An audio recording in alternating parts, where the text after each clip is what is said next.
बारंबार प्रणाम। मेरा नाम सूरज कुमार। 18वीं लोकसभा चुनाव के लिए बिगुल बज चुका है। चुनाव आयोग ने 16 मार्च को मतदान की तारीखों का ऐलान कर दिया।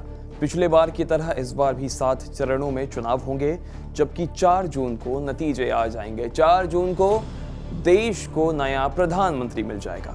मतदान के दिन अक्सर देखने को मिलता है कि चारपाई लेकर कुछ लोग वृद्ध या दिव्यांग शख्स को वोट डलवाने लेकर जाते हैं। इससे वृद्ध को भी परेशानी होती है और उनको लाने वालों को भी तकलीफ का सामना करना पड़ता है। चुनाव आयोग ने अब ऐसे कुछ इंतजाम किए हैं कि ऐसे वोटर्स को पोलिंग बूथ तक लाने की जरूरत ही नहीं पड़ेगी, बल्कि चुनाव आयोग खुद इन मतदाताओं के घर तक पहुंचेगा। 16 मार्च को प्रेस कॉन्फ्रेंस के दौरान मुख्य चुनाव आयुक्त राजीव कुमार ने कहा कि अगर आपकी उम्र 85 साल या फिर उससे ज्यादा है, आप शारीरिक रूप से दिव्यांग हैं, तो आपको पोलिंग बूथ तक आने की कोई जरूरत नहीं है। चुनाव आयोग खुद आपके घर तक पहुंचेगा और आपका वोट ले जाएगा। चुनाव आयोग ने ऐसे मतदाताओं का डेटा अलग कर लिया है जो उम्र दराज हैं या फिर 40% से ज्यादा शारीरिक रूप से विकलांग है। ऐसे वोटर्स कई बार शारीरिक अक्षमता की वजह से मतदान भी नहीं कर पाते।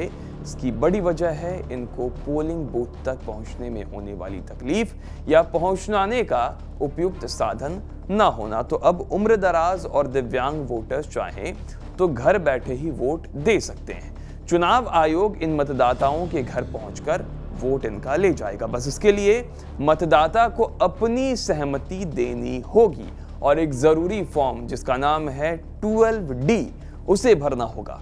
फॉर्म 12D में मतदाता इस बात की सहमति देता है कि वो पोलिंग बूथ नहीं आ सकता, इसलिए घर से ही वोट देने के लिए वो तैयार है।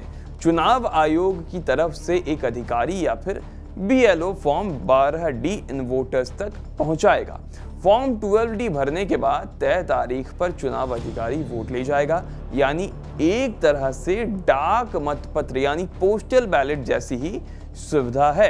बस इसमें चुनाव से पहले ही वोटिंग करा ली जाती है। अब ये भी जान लीजिए कि फॉर्म 12D होता क्या है, जिसको भरने के लिए कहा जा रहा है। इसमें मतदाता से जुड़ी कौन कौन सी जानकारियां देनी होती है वो भी समझिए। तो अगर चुनाव आयोग का अधिकारी आपका वोट लेने घर आता है तो कुछ प्रक्रिया अपनाई जाती है।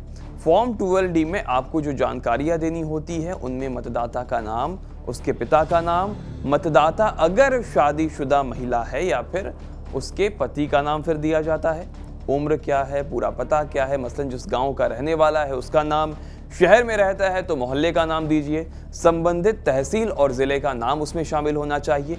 इसके अलावा और क्या होना चाहिए? इसके अलावा सांसदीय या फिर विधानसभा क्षेत्र, पोलिंग बूथ का नंबर और इलेक्टोरल रोल यानी कि वोटर लिस्ट किस सीरियल नंबर पर आपका नाम है, ये भी जानकारी उसमें भरी जाती है।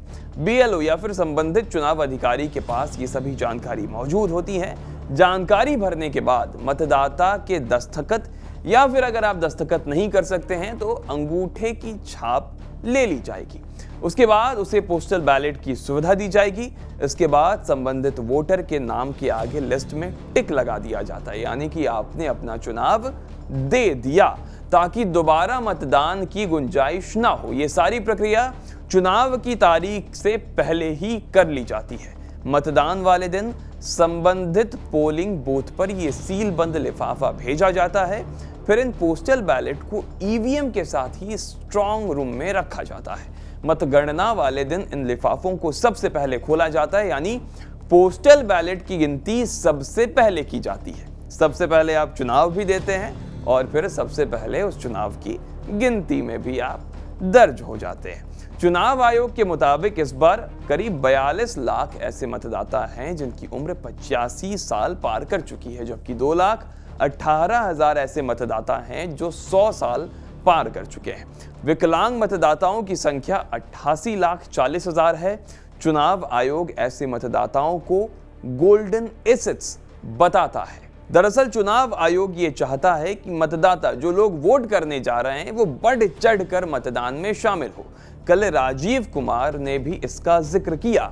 इसके लिए पुरानी व्यवस्थाओं को और दुरुस्त किया जा रहा है, जैसा राजीव कुमार ने भी बताया। मसलन हर पोलिंग बूथ पर पीने का साफ पानी होगा, शेड यानी छाया की व्यवस्था होगी ताकि धूप से आप बच सकें, बारिश हो तो उसकी भी व्यवस्था की जाए, शौचालय लगाया जाएगा, बिजली की व्यवस्था होगी, दिव्यांग मतदाताओं के लिए व्हील चेयर और रैंप का इंतजाम होना चाहिए। जबकि लोकसभा चुनावों में 85 साल से ऊपर और 40% से ज्यादा दिव्यांग वोटर्स के लिए घर बैठे मतदान की सुविधा एकदम नई है। बहरहाल हमारी इस रिपोर्ट पर आपकी क्या राय है, कमेंट के जरिए हमें जरूर बताएं। बाकी देश और दुनिया की तमाम खबरों के लिए बने रहिए TV9 भारतवर्ष के साथ।